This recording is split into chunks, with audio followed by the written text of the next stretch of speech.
বাংলার গ্রামের শ্মশান এমন এক জায়গা যেখানে দিনের বেলাতেও মানুষ একা যেতে ভয় পায়, আর রাত হলে সেখানে নাকি মৃতরাও শান্তিতে থাকে না। আজকের গল্প এক যুবকের, যে শুধু শর্টকাট নেয়ার জন্য এমন এক রাস্তা বেছে নিয়েছিল যেখান থেকে অনেকেই আর ফিরে আসেনি। রাহুল শহরে কাজ করত। বহুদিন পর সে নিজের গ্রামে ফিরছিল।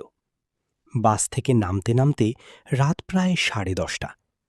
গ্রামে যাওয়ার দুটো রাস্তা ছিল, একটা বড় রাস্তা আর একটা শ্মশানের পাশ দিয়ে শর্টকাট। চায়ের দোকানের এক বৃদ্ধ বলল, বাবা, আজ ওই রাস্তা দিয়ে যেও না। কেন কাকা? আজ অমাবস্যা। রাহুল এসব কুসংস্কার বিশ্বাস করত না।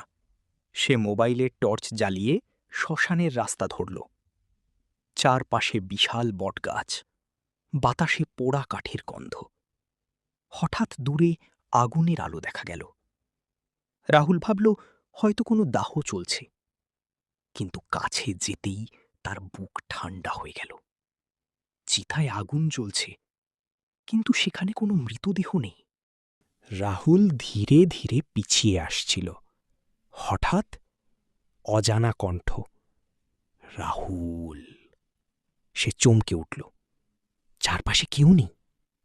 আবার সেই ডাক, কণ্ঠ, রাহুল, এদিকে আয়। শব্দটা আসছিল শ্মশানের ভেতর থেকে। রাহুল টর্চ ঘুরিয়ে দেখল দূরে সাদা কাপড় পরা একটা মানুষ দাঁড়িয়ে আছে। তার মুখ দেখা যাচ্ছে না। লোকটা ধীরে ধীরে এগোতে লাগল। তার পা মাটিতে পড়ছে না। রাহুল ভয় পেয়ে জিজ্ঞেস করল, রাহুল, কে আপনি? লোকটা থেমে গেল। তারপর ফিস ফিস করে বলল, লোকটি, আমাকে কেউ আগুন দেয়নি। হঠাৎ টর্চের আলো নিভে গেল। চারপাশ অন্ধকার, শুধু চিতার আগুন জ্বলছে। পরদিন